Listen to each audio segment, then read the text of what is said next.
Well, I think it's safe to say that I have been preparing to have this conversation on the internet for quite some time. Now, here's the deal. I think that this topic has been a bit taboo in the Christian world for a little bit too long. Specifically, as women, it is time that we have this conversation openly, that we discuss these things as women together. So, ladies and gentlemen, today I want to talk about sex. I've shared previous videos on wedding season tips and tips for your wedding day and my regrets for my wedding day. And I've even shared videos on the topic of sex on my channel before. But I want to give a few specific tips for my ladies out there today, because I wish that somebody had given me these tips before my wedding night. Now here, let's start with that potentially needed disclaimer. I am not the expert.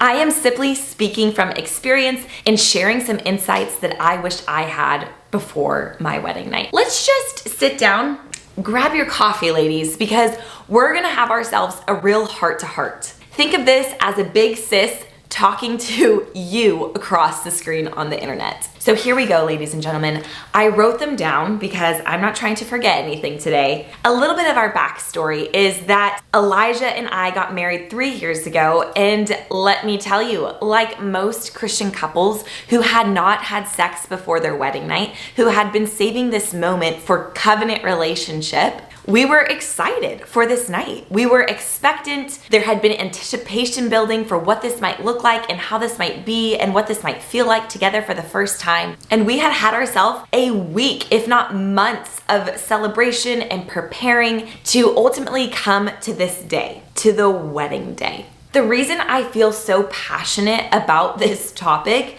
is because sometimes we become most passionate about the parts of our stories that were challenging, that we had to overcome, that we had to work through. And this is one of those parts of our relationship, specifically my story, that I had to navigate through in the first few weeks and months of our marriage. See, our honeymoon was not what I expected. It was actually filled with a lot of disappointment and discouragement and worry and anxiety because it was extremely painful for me. But I'm here to say, don't worry. I believe that that pain was 100% preventable if I had known these things. If I was prepared, if I was awakened to this world of sex and intercourse with my husband that I had not had in that moment. Unfortunately, my wedding was filled with lots of moments where I was discouraged and I was questioning if something was incredibly wrong with me, because from the very first time, it was so painful, and to the point on our 2-week honeymoon, we could not even attempt to have sex because it was so painful. I felt like I was broken. Nothing seemed to be working properly. I felt frantic in how much time I spent Googling things and making doctor's appointments from a different country to make sure that I got this sorted, because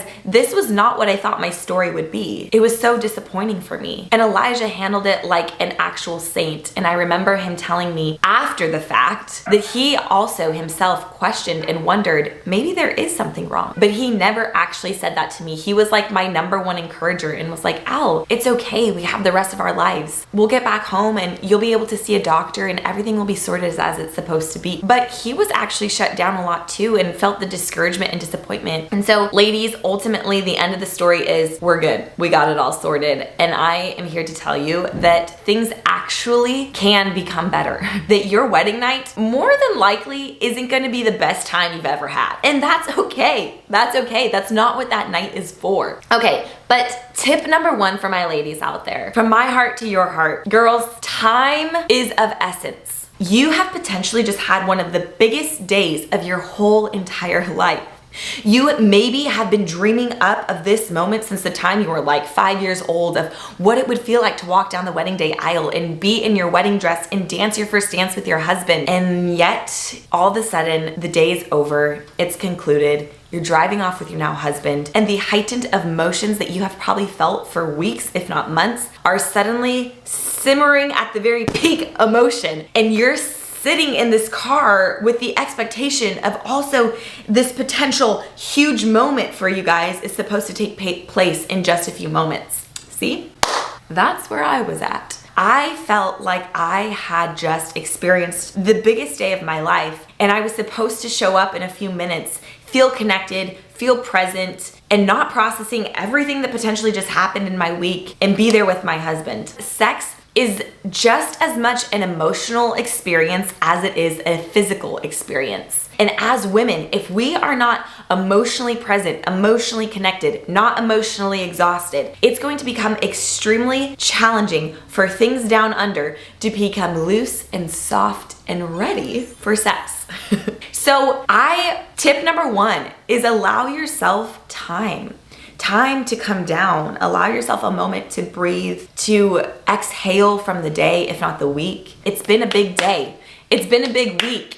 Allow it to be that, and allow yourself time to come down from that moment, and speak about that as a couple before your wedding night. Speak about the fact that you want a moment to potentially process how your day was, how your week was with your husband, your first time ever said husband, and have that moment together before you're supposed to have this climactic moment together for the first time. Second tip, it kind of is intertwined with my first tip, but it's make sure that you feel connected. Sometimes in the hustle and bustle of our wedding week, you actually don't have as much time together as you normally do as a couple, because you have family members in town, you have events you need to tend to, you have things you need to prepare for the wedding, and you end up being very busy and very distracted and not actually connected. If you are not intentional about cultivating connection as a couple during your wedding week, you'll ultimately potentially wind up on your wedding night not feeling connected, feeling like, hello stranger, where have you been all week? That is how I felt with Elijah. I hadn't seen him all week. I hadn't had a moment to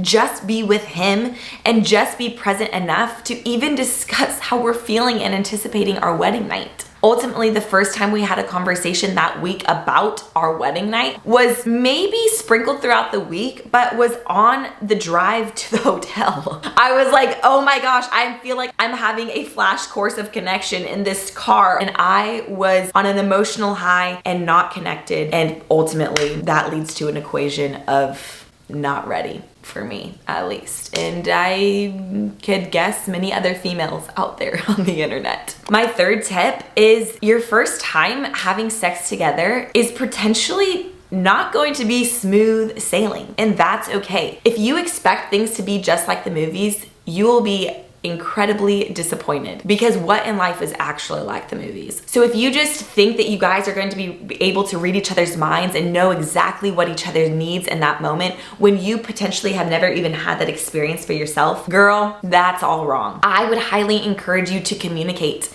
and to even maybe have the discussion before your wedding night of the fact that you're excited to explore and discover for the first time together, and that you are going to be willing to communicate, even if it's not directly saying, oh, I enjoy that, keep doing that, but maybe you're giving signs or clues or hints that it's enjoyable, that you are liking a specific thing that is happening in the moment. But also don't be afraid to communicate when you don't like something. Communicate that, oh, that's too much, or less of that. Or maybe you just can subtly suggest, hey, don't do that anymore. There's ways that we can actually help each other out, because it's for the first time that you both are going to be discovering what it actually is that you enjoy. It's a journey. It's beautiful. It's okay if it's not perfect the first time. Allow your standards to be realistic and not this crazy standard of perfection that's actually not achievable on your first time. And hey, props to you if it is. If it's just the best thing that's ever happens and you never have any better sex after that, great job. But I would hope that's not actually the story. I would hope that it actually becomes better and better with time for you. Ladies, this next tip, you can thank me in advance. Allow for time, connection, communication, and our favorite, foreplay. The reality is, ladies, if we don't actually allow for this time, it's very possible we will be as dry as the Sahara Desert and restricted so that nothing could potentially even enter where we would like it to. So allow for this moment, allow for time together to be able to explore and show affection and love towards one another, and allow yourself to relax and be ready for this moment. There's a great book by a Christian, Dr. Kevin Lehman, called Sheet Music that gives incredible examples of what this actually can look like on a biological scale for men and women, and has been a great resource for many people that I know. I've read most of the book and would highly recommend it. I'll link it below. Next tip, ladies, I probably need to do a whole video on this one in particularly, but it's do your specific research on birth control. Yes, get outside opinions and input, but ultimately make the critical decision for yourself. When I chose to start the pill, it was not a great decision for me, but I had just trusted some people that had some input in this topic in my life, and I really hadn't done much research on my own. I kind of just relied on the people that I trusted and didn't deep dive into the subject for myself. I would highly recommend your different options because there are lots of options out there. And personally, I have found that the natural ways of birth control have actually been the best forms for me. So I would highly encourage you to feel well informed. And if you ultimately end up feeling like this isn't a great option, don't stress. You can make changes, you can change things up. There are ultimately plenty of different ways that people prevent getting pregnant. So ladies, I hope this video was of some level of benefit and resource to you. This is a conversation that I at least wish I had had before my wedding night, and I hope that it's helpful for you. Would you give this video a little like if it was? And give me a little comment in the comments below if you have any further questions or wish that I would expand on a certain point or dive deeper into this subject as well. Thank you for watching, and like always, have a beautiful rest of your week. I'll see y'all next time.